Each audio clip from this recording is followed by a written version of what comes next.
안녕하세요. 사랑하는 성도님, 영혼의 샘물, 은혜의 자리에 오심을 축복합니다. 구원의 주님이 우리와 함께 하십니다. 우리와 함께 하시는 주님을 찬양합니다. 기도합시다. 주님, 오늘도 고난주간 은혜의 길을 걷게 하시니 감사합니다.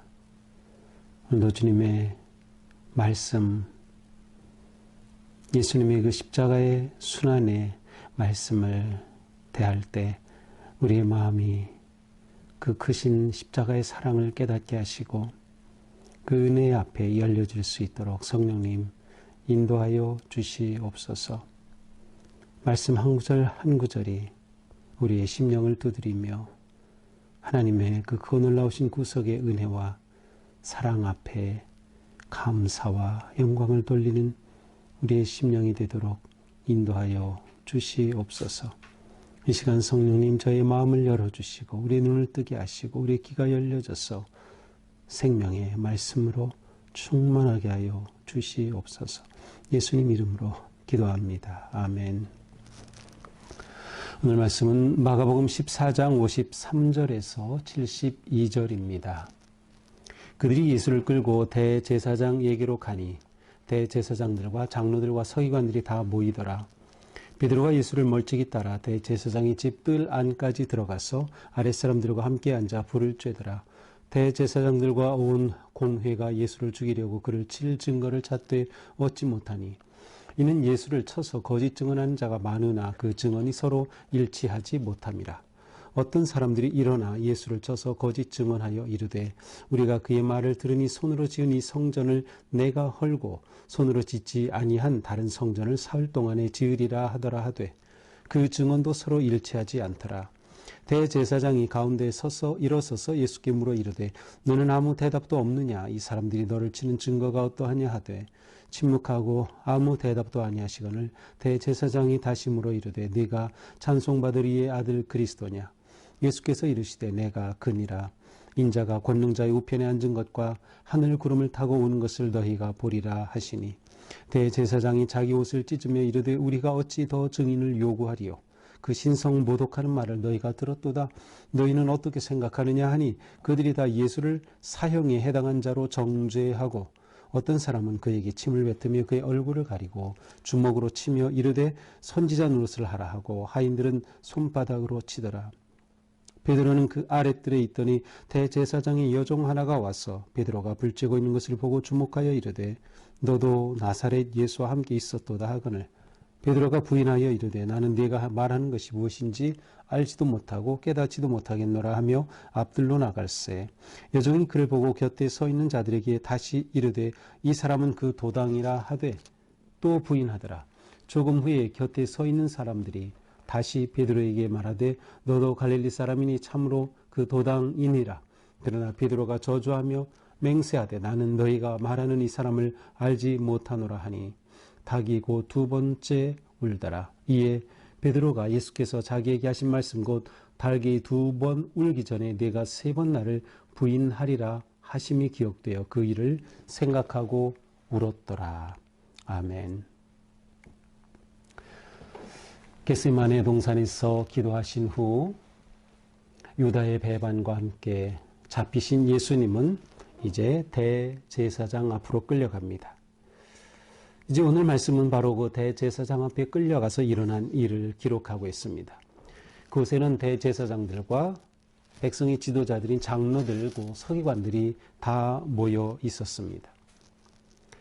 이때 베드로는 멀찍이서 예수를 따라가고 있었어요.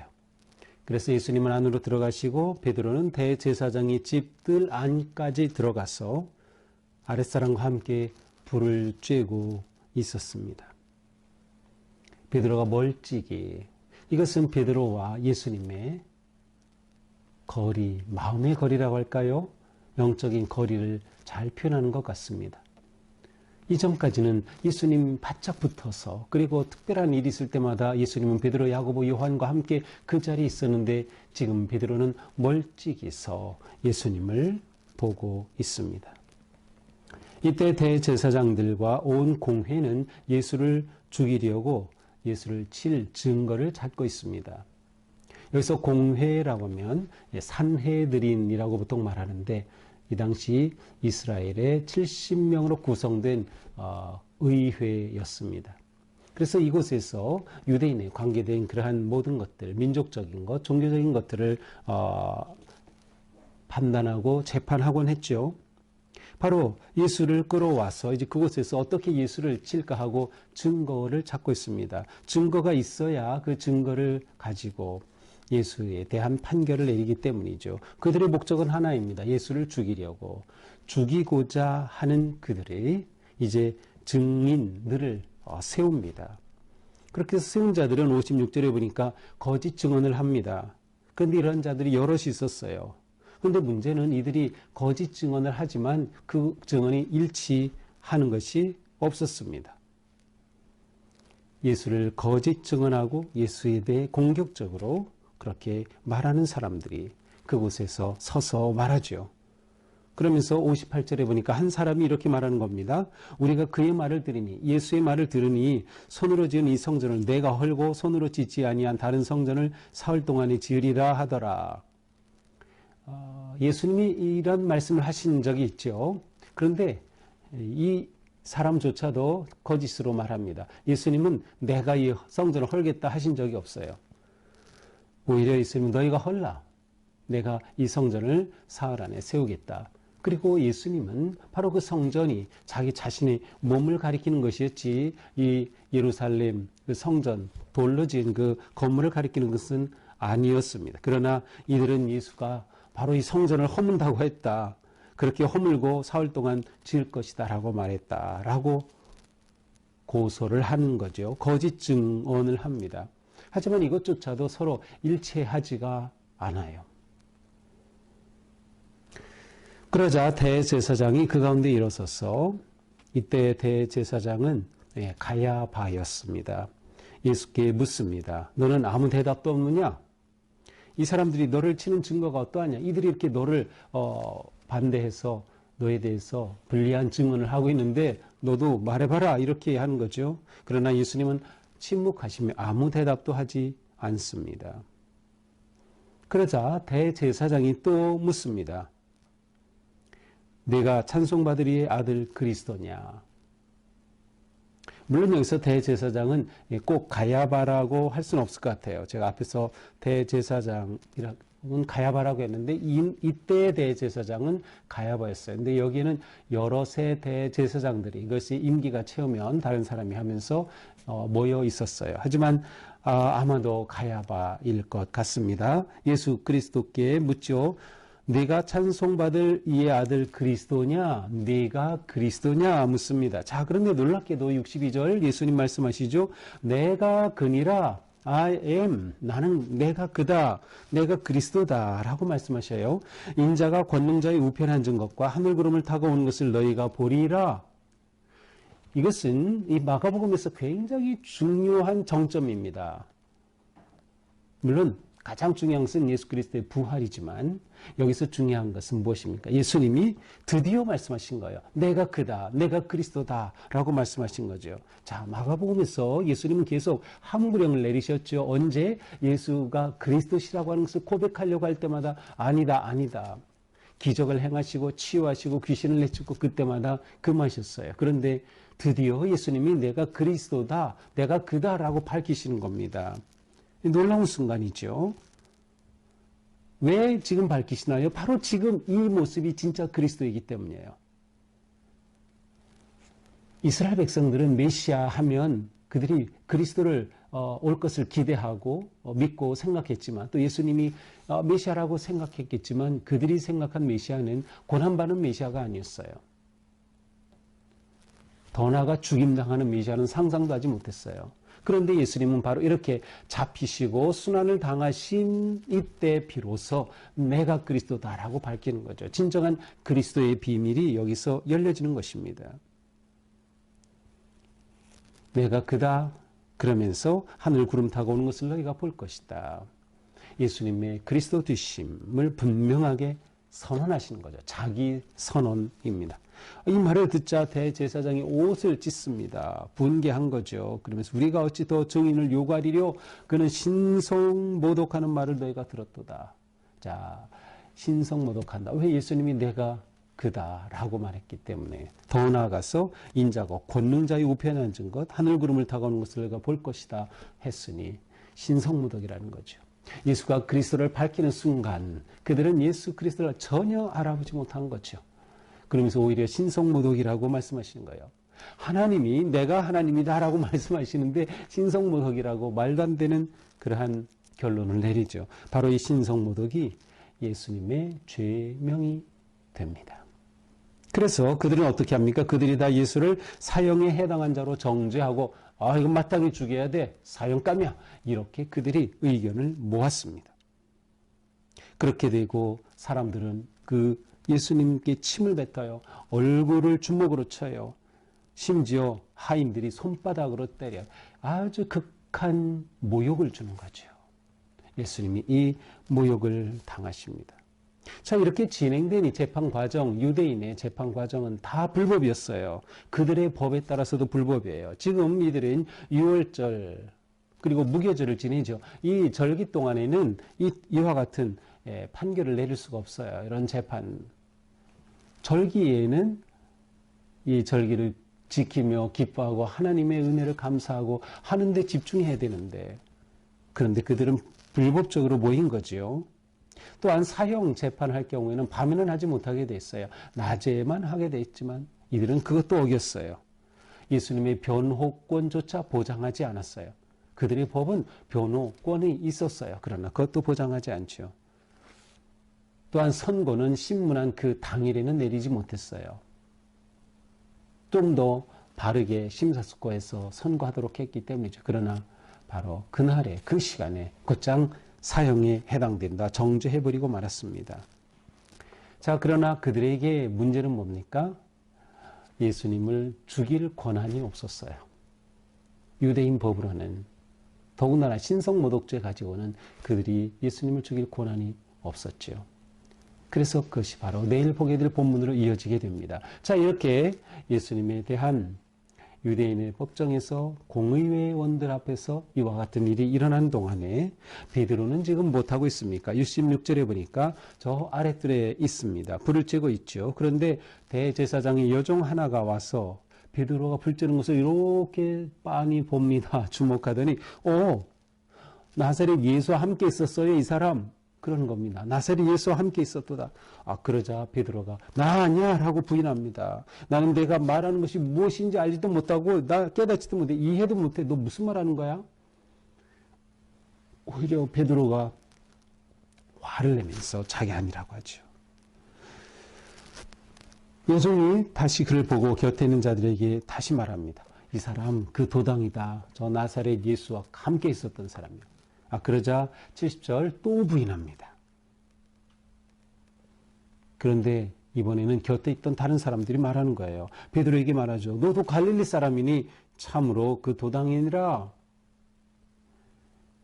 그들은 베드로가 갈릴리 사람인 것을 알고 있었어요. 왜 알고 있었는지는 몰라요. 아마도 베드로의 말투가 사투리, 갈릴리 방언, 갈릴리 사투리 아니었을까요? 베드로의 그러한 모습 앞에 그들은 이 사람 갈릴리 사람이니, 이렇게 갈릴리 말씨를 쓰는 거 보니까 분명히 예수와 같은 한패였어요 라고 말하죠. 이러자 이번에는 베드로가 저주하며 말합니다. 저주하며 맹세까지 하죠. 나는 너희가 말하는 이 사람을 알지 못하노라. 나는 이 사람을 알지 못하노라. 그때 닭이 두 번째 울었습니다.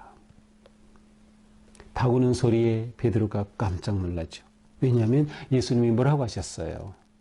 그에게 닭이 두 번 울기 전에 네가 세 번 나를 부인하리라 라고 말씀하셨거든요. 그런데 그게 생각난 거죠. 그렇죠. 14장 몇 절이죠? 14장 30절. 예수께서 이르시되 내가 진실로 내게 이르노니 오늘 이 밤 닭이 두 번 울기 전에 네가 세 번 나를 부인하리라. 바로 그것이 생각나고 그는 울었습니다. 자, 예수님이 이렇게 말씀하셨을 때 베드로는 뭐라고 대답했어요? 이렇게 말했었죠. 베드로가 힘있게 말하되 내가 주와 함께 죽을지언정 주를 부인하지 않겠나이다. 그러자 옆에 있던 제자들도 다 이구동성으로 저도요 막 그랬어요. 그러나 베드로는 부인하고 말았던 거죠. 자, 이것이 오늘의 말씀이죠. 자, 오늘 말씀을 보면서 우리는 먼저 예수님이 내가 그니라 라고 하신 이 말씀 앞에 예수님이 드디어 그리스도이심을 밝히신 겁니다. 드디어 자기 선언을 하신 겁니다. 그것도 유대인 의회 의원들 앞에서, 유대인 법정 앞에서 말이죠. 진정한 그리스도로 자신을 드러내신 거죠.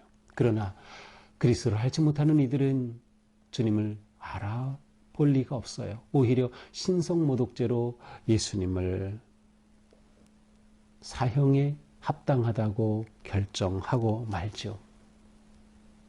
이렇게 진행되는 동안 베드로는 예수님을 극구 부인했습니다. 베드로의 이러한 모습을 보면서 우리는 바로 우리 자신의 모습을 봅니다. 사실 베드로가 저 절대로 부인 안 합니다. 그것은 아마 진심이었을 겁니다. 그러나 누구라도 실패하고 누구라도 넘어집니다. 우리도 믿음의 길을 걷지만 우리도 넘어집니다. 우리도 실패합니다. 우리도 주님을 부인합니다. 자, 먼저는 우리가 깨어 기도하지 않을 때 이러한 일이 일어나겠죠. 우리는 깨어 기도하지 않을 때. 또한 너무나도 지나친 자기 확신에 사로잡혀 있을 때입니다. 베드로는 너무나도 자신이 있었어요. 자기 확신에 가득하였어요. 이것이 위험한 겁니다. 믿음은 자기 확신이 아니라 하나님의 사랑에 대한 확신입니다. 하나님의 사랑의 확신, 자기 확신이 아니에요. 우리는 압니다. 이 베드로가 이렇게 완전히 무너진 건 아니에요.